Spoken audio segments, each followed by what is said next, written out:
বাংলাদেশ রেলওয়ের ঊর্ধ্বতন কর্তৃপক্ষের নির্দেশক্রমে দীর্ঘ ২৬ দিন পর আজ ট্রেন চলাচল শুরু হয়েছে।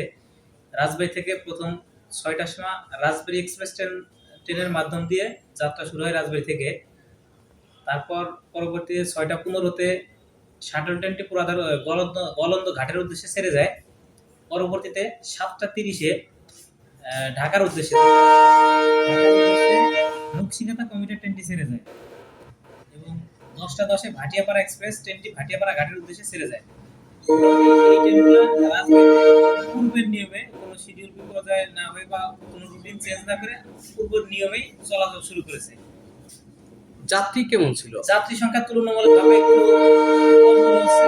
আশা করি যে খুব দ্রুতই পূর্বের ঐতিহ্য ফিরে পাবে বাংলাদেশ রেলওয়ে। সমস্যা হচ্ছে আমাদের বিভিন্ন স্টেশনে ভাঙচুর হয়েছে, অনেক জায়গায় ট্রেন আগুন ধরিয়ে দিয়েছে। যদিও আমাদের রাজবাড়ীতে কোনো সমস্যা হয় নাই, আমরা কোনো সমস্যার সম্মুখীন হইনি। নিরিবিলি বা সুষ্ঠু স্বাভাবিকভাবে আমরা ছিলাম, আমাদের কোনো ট্রেনের ক্ষয়ক্ষতি হয়নি। তো এই যে দীর্ঘদিন পর ট্রেন চলাচল শুরু হয়, আপনাদের মধ্যে কেমন লাগছে? আর কবে কখন শুরু হলো? এখন দীর্ঘ ২৬ দিন পর আজকে ট্রেন চলাচল পূর্ণাঙ্গভাবে শুরু হয়েছে এবং ১৫ তারিখ থেকে আন্তনগর শুরু হবে। তো আমরা তো অবশ্যই, যেহেতু দেশের পরিস্থিতি অনেকটাই খারাপ ছিল, আমরাও আতঙ্কিত ছিলাম। আমরা রাত্রে দিনে সবসময় এখানে আমাদের ডিউটি করতে হতো। ট্রেন না চললে আমাদের অফিসে আমাদের ডিউটি করতে হতো।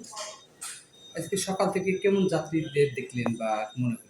সকাল থেকে মোটামুটি যেহেতু দীর্ঘদিন পর ট্রেন চলাচল শুরু হয়েছে, একটু যাত্রী সংখ্যা কম, তবে আশা করা যায় খুব দ্রুতই বাংলাদেশ রেলওয়ে তার ঐতিহ্য ফিরে পাবে এবং যাত্রী সংখ্যা বৃদ্ধি পাবে। তো এই জায়গা থেকে যারা যাত্রী রেখেছে তারা কি মনে হচ্ছে তাদের দেখে? তারা অবশ্যই সন্তুষ্ট প্রকাশ করছে যে আরো আগে ট্রেন চালু হলে তাদের জন্য আরো ভালো হতো। যেহেতু বাংলাদেশ রেলে অনেক যাত্রী যাতায়াত করে, তারা চাচ্ছে ঢাকা সহ সব আন্তনগর ট্রেন সহ সব ট্রেন দ্রুত চালু হয়ে যায়। যাত্রীদের উদ্দেশ্যে আপনার কোনো মেসেজ আছে কিনা? যাত্রীদের উদ্দেশ্যে আমাদের মেসেজ থাকবে একটাই, যে আপনারা যেহেতু আমাদের রাষ্ট্রীয় সম্পদ, আমরা সবাই টিকিট কেটে ভ্রমণ করবো এবং কাউকে বিনা টিকিটে টাকা দেবো না। এটা অবশ্যই রাষ্ট্রীয়ভাবে যে টাকা দেবো রাষ্ট্রীয়ভাবে যাক, কোনো দুর্নীতি করবো না এবং দেশের কোনো ক্ষতি করবো না। আজকে ঢাকার উদ্দেশ্যে একটি ট্রেন ছেড়ে গিয়েছে এবং ১৫ তারিখ থেকে বাকি যে ট্রেনগুলো আছে সবগুলাই চলবে, শুধুমাত্র চন্দনা কমিউটার ট্রেনটা বাকি রেখে বাকি ট্রেনগুলো সবই ১৫ তারিখের থেকে নিয়মিত চলাচল করবে।